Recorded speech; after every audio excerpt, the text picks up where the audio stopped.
You are now silenced. Hey, we're live on. Oh, hello, stream. I don't know if you guys can do it, but you guys should probably switch the side of the presenter. Otherwise, you're just going to be right behind yourself What do you mean? on the screen. What? What'd you say? It has the presenter on the right bottom of the screen, and he's also on the right bottom, so it's just going to be a bunch of recursion of him behind himself. No, we're good. Well, you can't really see it. No, because this is the Zoom. Yeah. This is just the presentation. That's just the Zoom. Yeah. Yeah. Good. Okay. Good. All right. Hello, everybody. Welcome to research. Thank you for sticking around. This is what's up, Emmanuel? This is the better section, better than education. We all know it. Yeah. Come on. Where's Philip? Screw you, Philip. Just kidding. I love you. All right. If you haven't signed in, please sign in. Please sign in, or else you're not a member. Looking at you, Loudon. Sign in. Bro, I signed in already. Fuck off. You said you weren't gonna sign in. What's up? Or you just okay. Interest groups and programs. Gotta shout them out again. It's the start of the semester, so we don't know all the details, but I'm assuming that most groups will be meeting again. Details in workplace. Physical. Loudon says physical is definitely a thing. So WESIS is also a thing. What'd you say? WESIS is 7 to 8 Tuesday nights. Check that out. All right. Workplace. As I mentioned, if you're not on Workplace, please head over to that link. If you're having problems, reach out to us on Discord. Reach out to me, anyone from U-Board. We'll help you out. Newsletter. If you want to know what we're doing every week before we start, we put that on Wednesdays. Shout out to Jason on that. Yeah, let's sign up for the newsletter there.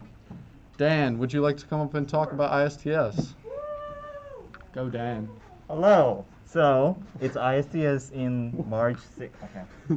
ISTH is on March 6th and 7th this year, which is slightly later than normal, but we didn't want to conflict with the Mid-Atlantic CCDC qualifier round, not qualifier, regionals round. So, it's going to be March 6th and 7th. The sign-ups for RIT teams will be open next week. Usually we take 2, depending on capacity. We have a little more room on OpenStack this year, so we might be able to take in another, and if we don't get as many sign-ups from other schools, we might be able to take some more. So if you don't get into those first couple of teams, don't worry about it. Get a team of 5 together. Teams are 5 people, and get ready for that sign-up link to drop, and you're going to fill out the form. First 2 teams on will be guaranteed. We might get some other ones after that, so stay tuned for more details. All right. Thanks, Dan. Go ISTS. Woo! Okay. Danny, you want a epic swag update from Danny? Do you want to come up or do you want me to talk? Okay. Yes. If you didn't see it the first time, we're finally handing out swag. It's awesome. Shout out to Danny for that. So we'll be in the club room most days after 12, or you can come to the meetings physically and be here. Yeah. Physically. Shout out a quick thing for B-Sides Rochester. If you guys probably know them. We usually go to their conferences every year. They're great. This year they're holding a virtual conference. The tickets are available now. And they're also holding trainings before the meetings, which are pretty cool. It's the first one is Investigating with Splunk, and the second one is Advanced Introduction to OSINT, along with the keynotes and all the talks during the actual conference. So look up for that. We'll post more information on Workplace. All right, ice skating. We're also going ice skating next weekend, 1:30 p.m. It's $5 skate rental and $5 for a ticket. So if you guys want to come with us, it'll be a good time. And lastly, if you're interested in presenting, I know AT, we just talked a second ago. I mean, here we go. The sign-up form is presentations.ritsec.club. If you don't have any ideas of what you want to present on, reach out to us. Head to this ideas.ritsec.club link. Reach out to, I guess, anyone.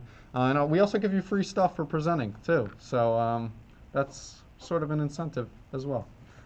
Stuff like this. Yes. Look at this awesome water bottle. Great stuff. We lockpick sets, flash drive, lanyard, the like. Continuing on. Please, round of applause for our sponsors. We couldn't do it without you guys.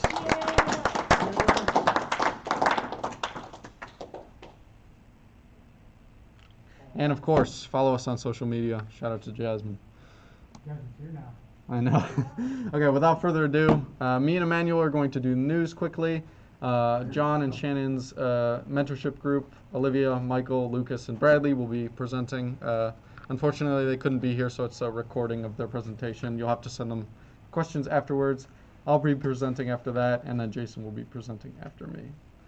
All right, getting into the news. So, this seems like a normal thing, RDP and DDoS attack sort of thing. I thought it was kind of unique. There's this new botnet that came out called Freakout, which has been specifically targeting UDP, RDP sessions on that port. They've just been sending large amounts of traffic, trying to take down as many systems as possible. There's this company called NetScout that did some public-facing IP testing and found almost 14,000 systems vulnerable to this sort of botnet. Obviously, it's kind of hard to mitigate if you need these ports open, but if you don't need UDP port 3389 open, close it. And a big one is, we also did this at the company I worked for last summer, is you're only allowing RDP behind a VPN. That way it kind of prevents the whole public-facing thing. Yeah, just quick thing there. This one was kind of weird when I was reading it, but I guess it is kind of normal. So a firm came about, they didn't mention their name, they were hit by ransomware. The point of entry was a recently deceased employee.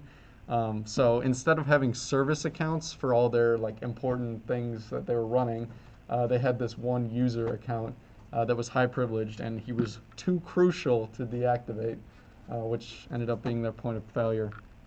The ransomware was called Nempty or Nephilim. I don't know how to pronounce that. It's been on the sites recently too. I think it's the newest strain, I guess, it's running around. That was used as a sort of cover the tracks after valuable information was stolen.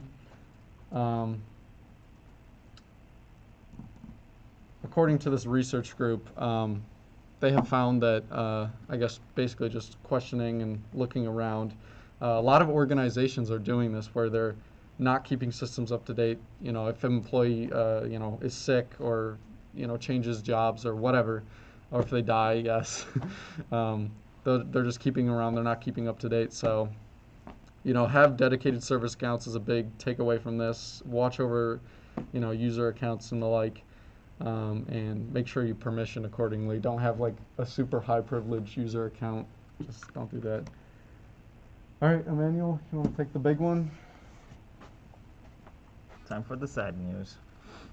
Okay, most of you might have heard there was, I think, or still is, but probably passed, a campaign targeting security researchers, so people like us. So it's been said that it's from North Korea. Not really sure, but these actors, they were really sneaky with their moves. They created Twitter account and wrote blog posts writing how to do this weird exploit, blah blah blah. So on their Twitter, they actually posted videos of them showing those exploit, and on YouTube, a bunch of comments were saying, "Oh, this is fake. You should probably take it down."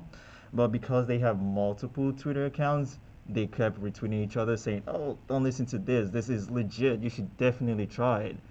And the point of this was just to target specific people interested in 0 days exploit browser exploitation.